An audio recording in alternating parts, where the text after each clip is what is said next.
Semana da Reforma, então, Adriano, né? Tá reformando a casa? Reforma protestante, irmão Fernando. Reforma protestante.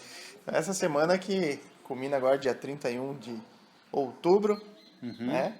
Que é o dia que marca o dia da Reforma protestante, digamos assim, mas a Sim.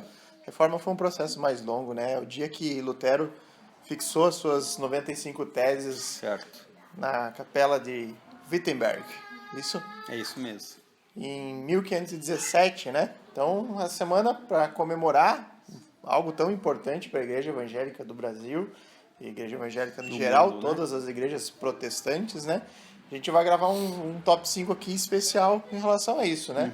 E falando em top 5, falando em 5, não tem como deixar de falar do quê? Das Cinco cinco solas. As 5 solas, né?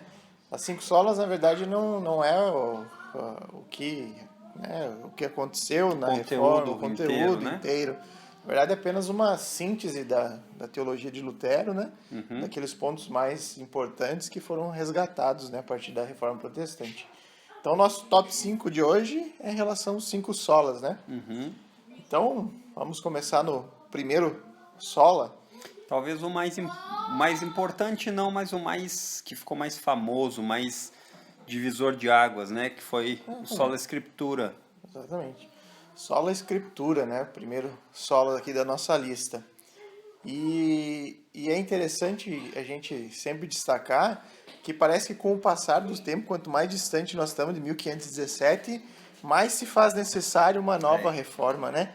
A gente estuda os motivos de cada um desses solas na época, e isso sempre relacionado à Igreja Romana naquele tempo, né? Mas hoje, se você pegar cada um desses solas, ele se aplica quase que muito, ele serve muito bem para a realidade da igreja evangélica hoje, né? Infelizmente. Infelizmente, muita igreja que se diz protestante, mas que não guarda quase nada ou que não concorda nem com esses pontos principais da E o reforma. pior não é nem isso. O pior não é não guardar os pontos, o pior é nem saber os pontos. Exato. Muitas pessoas se dizem protestantes, mas eles sequer entendem o que é a reforma protestante. Eu não digo no sentido teórico, como um professor dizer, mas eu digo assim, eles não têm uma mínima noção, né, sobre o que... Inclusive eu vi num vídeo aí que rola no YouTube, não vou falar o nome já para não errar, né, mas de um canal do YouTube que eles fizeram entrevista numa dessas marchas para Jesus, não sei se na de São Paulo, sei, mas era uma com bastante evangélicos lá, e eles saíam perguntando para o pessoal que estava na marcha o que eram os 5 solas. E eu não sei se teve um capaz de responder, mas a maioria não fazia nem ideia, fazia brincadeiras com isso Muito e tal. triste, né? Então você vê que hoje o que se diz protestante não sabe nem um pouco da base do que foi a reforma, a importância e o seu conteúdo principal. Então vamos para o que interessa, né? O Sola Escritura. Então por que é tão importante nós retomarmos esses ensinos? Porque a igreja é carente deles até hoje, né? Sim. Então você vê que no Sola Escritura a igreja hoje ela abandonou a autoridade da Bíblia, né? Não só hoje, né?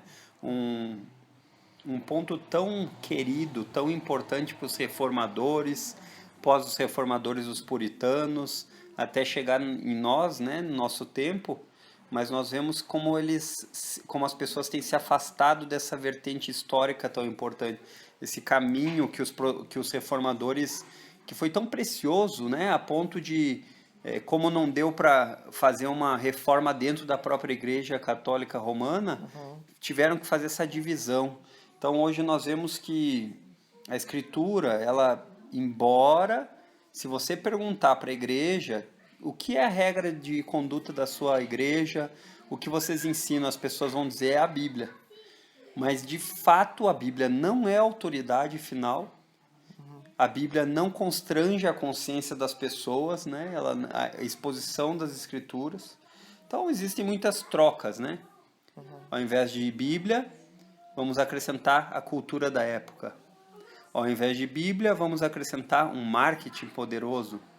Ao invés de Bíblia, vamos acrescentar músicas agradáveis. Entretenimento, né? E sendo que até mesmo a melodia e a letra das músicas deve ser Baseado na Bíblia. Baseado na Bíblia, sola escritura. Então, talvez esse ponto da sola escritura seja o que seja o mais importante. Em que sentido? No sentido de que tudo está debaixo dela, né? Exatamente. E é interessante que os pastores eles têm negligenciado essa supervisão do culto, né? Hoje o culto não tem, a base do culto, os elementos do culto também não são mais tirados da escritura, né? Não. É feito, como tu falou, questões culturais entram para dentro da igreja, questões de entretenimento entram para dentro da igreja, a valorização do homem e da experiência acima da escritura, né? Então, o que o Sola Escritura trouxe para aquela época e é tão importante para nós hoje? Que a Bíblia, ela precisa ser ensinada, Sim. ela precisa ser exposta, né?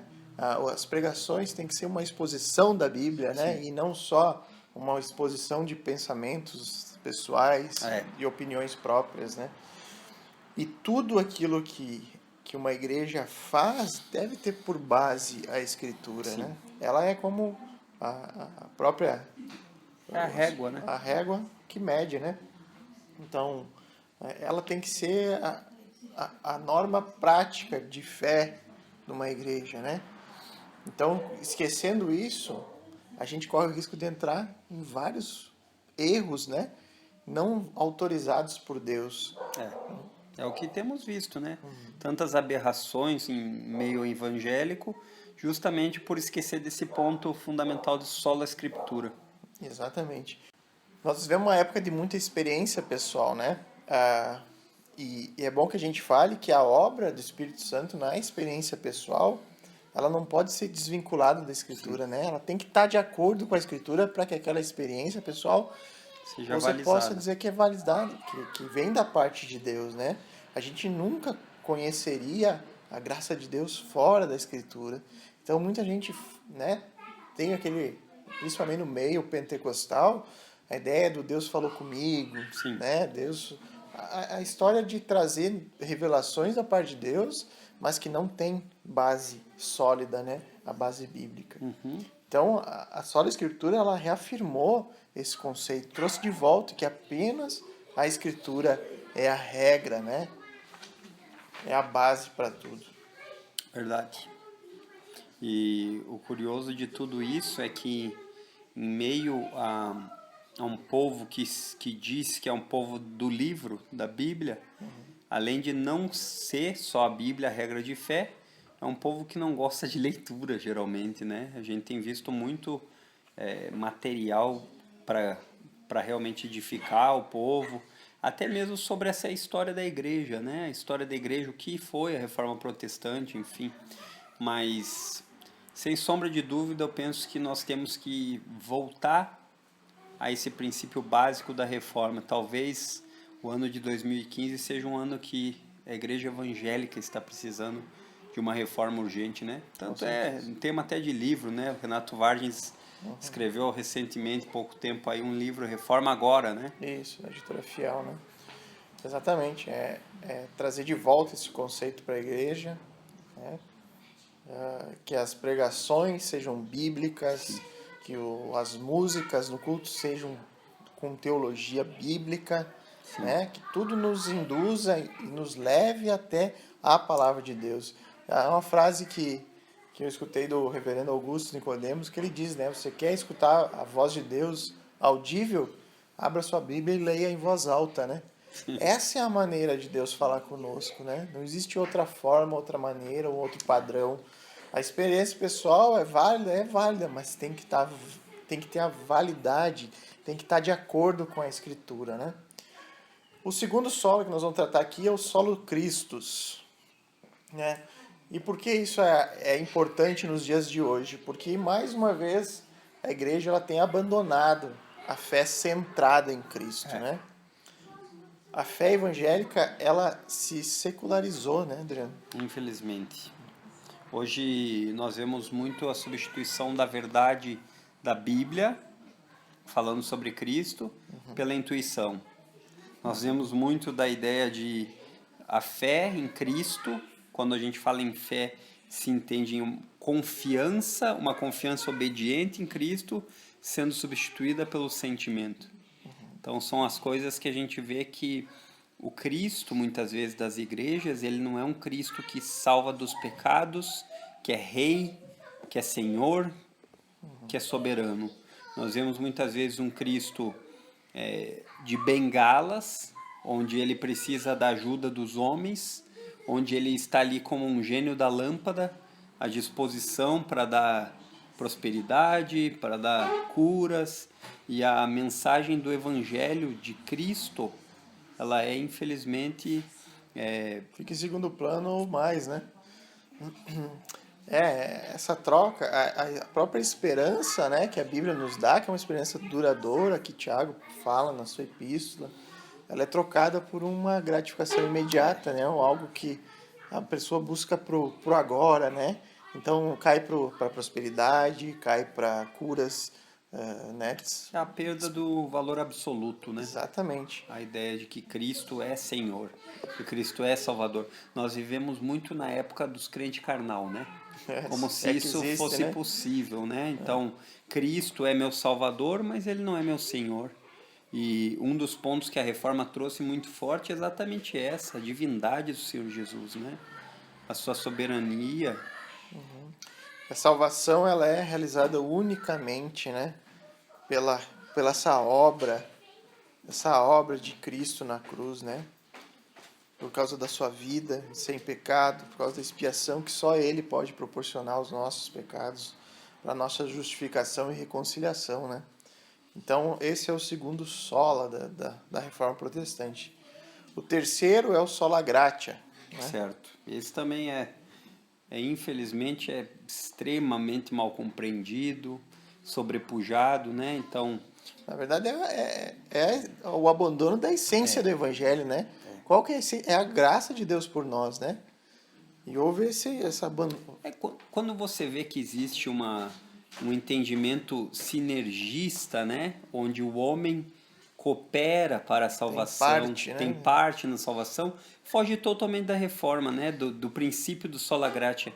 É interessante de ver que igrejas, muitas vezes de vertente pentecostal, muito embora isso não seja exclusivo delas, existem algumas de vertente histórica, né? Abandonando esses pontos principais, mas ela diz o seguinte: o homem, Deus não interfere na salvação do homem, ou seja, o homem é livre se ele quer escolher a Deus ou não. E isso é extremamente contrário ao que os protestantes ensinavam, que o homem está morto nos seus delitos e pecados e precisa da graça de Deus para resgatá-lo, né? E a graça é só de Deus. Então a graça não é que ela não é só necessária, mas ela é a única forma capaz de salvar o homem, né? Esse é o ponto. É substituído pela confiança da capacidade humana. Exatamente. Então é trocado a graça de Deus por uma graça onde Deus talvez soubesse o que ia acontecer lá na frente e por isso ele escolhe pessoas, por isso. Então não vai nem perto do que os reformadores tinham por tão precioso, né? É engraçado que a gente entra em alguns sites de igrejas luteranas, né? E eles costumam omitir esse sola, né? Você acha lá até às vezes 3 solas. O sola escritura, você encontra o solo Cristo e solo Deu Glória. Mas o sola gratia e o sola fide normalmente eles acabam omitindo, né? Porque é tão claro na obra de Lutero essa ideia, e igrejas hoje luteranas pouco lembram os ensinos do teólogo luterano, né? Do principal teólogo deles mesmos, Exatamente. né? É que eu penso, Fernando, que o problema se dá que a graça de Deus ela está sendo reduzida não num evangelho de boas novas de salvação. Ela está sendo substituída por simplesmente uma teologia da prosperidade. Ela está sendo substituída por uma graça da cura imediata, né? Onde o cidadão vai lá buscar mudança de vida, mas a mudança de vida que ele quer é financeira. Então, assim, nós sabemos que a graça de Deus engloba cura. Nós sabemos que a graça de Deus engloba bênçãos para os seus filhos. Deus pode sim e Ele deseja cuidar de nós. Mas quando os reformadores tiveram esse ponto como tão importante, era muito mais relacionado com a ideia de que o homem é incapaz de se voltar a Deus. Então, para finalizar essa o sola gratia, na verdade, nega que a salvação seja em qualquer sentido obra de um homem, né? Não. Qualquer sentido haja algum mérito humano. Usando as palavras de Lutero, o único mérito, a única coisa que o homem consegue fazer é se perder ainda mais, né? Exatamente. Parafraseando as frases dele. Terceiro sola é o sola fide. Era esse? Quarto, Sol Deo Glória. Quarto, Sol Fide. Nós não estamos no quarto? Nós estamos no quarto. Então, o sola fide. Foi o terceiro. Ah, tu falou terceiro? Nós já falamos 3? 3. Ah, tá. Então, o quarto sola é o sola fide, Adriano. Então, novamente, né? Por que é importante? Porque o sola fide, na igreja, sempre no contexto atual, né? Trazendo para os dias de hoje, há um abandono da base que sustenta a igreja. O sola fide, na verdade, é o que vai dar essa base de sustentação. Ou uma igreja se sustenta nela, ou ela vai desmoronar nessa questão da fé, né?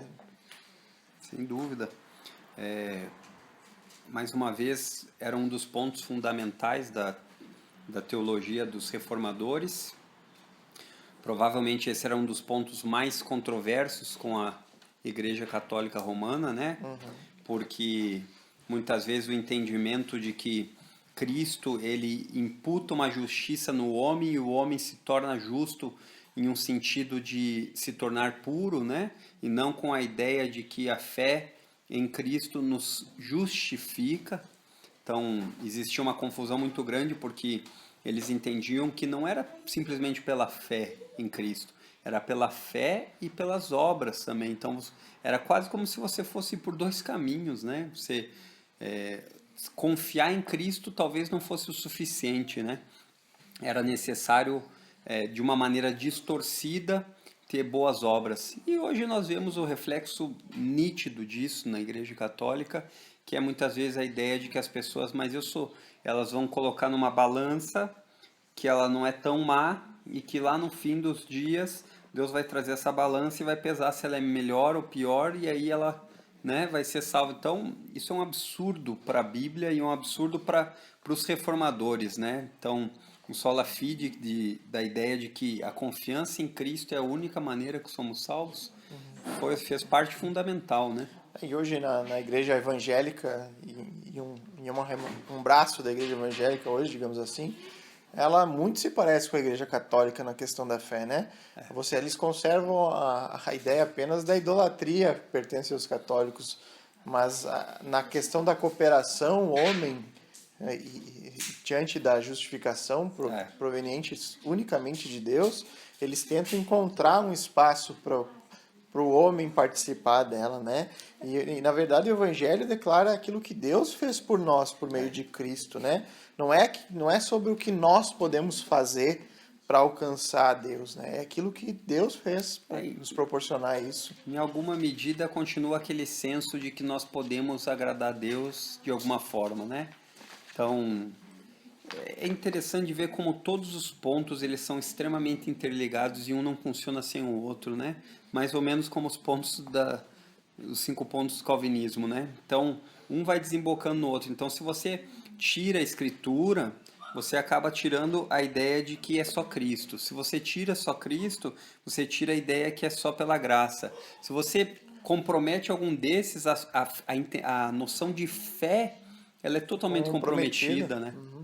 Então, o sola fide, ele nega que a justificação se baseie de alguma forma num mérito nosso, né? Que possa ser achado no homem, né? Então, ela coloca a fé totalmente na graça de Deus, a fé totalmente... Até mesmo a fé é um dom, né? Então, muitas pessoas vão dizer assim, sim, eu concordo, é através da fé, mas essa fé nós que temos que ter. Em que sentido? No sentido de que a fé acaba se tornando uma obra. Porque se a fé é você que tem ela de uma maneira sua, no fim das contas a fé não é graça, a fé não é um dom. E a gente vê que a Bíblia ensina que até mesmo a fé é um dom de Deus, né? Para conseguir crer. Inclusive os reformadores eles diziam que qualquer igreja que negasse ou que condenasse o sola fide, ela não deveria ser reconhecida como uma igreja legítima, né? Então, verifique o poder disso, né? Como isso é importante. E o ponto talvez mais que devemos chamar atenção é fé aonde? Ou melhor, fé em quem? Né? Então, hoje a gente vê que a fé ela está muito relacionada com amuletos da sorte em igrejas evangélicas. Ela está relacionada com coisas em que a gente quer buscar só para nosso prazer momentâneo, né? Ou como, por exemplo, assim, a fé na prosperidade, a fé na sua saúde. Aquele fé que não é, na verdade, é a fé bíblica, né? É a fé do acreditar, de depositar uma confiança em algo, né?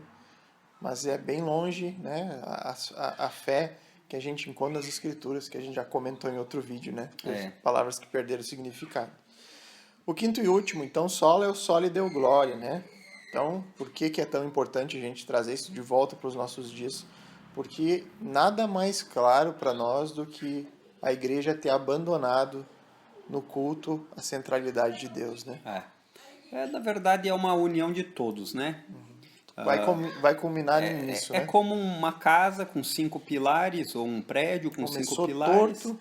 Ele vai derrubando os pilares, porque se você tem uma compreensão equivocada, ou até não tem uma igreja centrada na Escritura, isso é uma questão de tempo, que a glória não seja a glória de Deus, seja a glória do homem.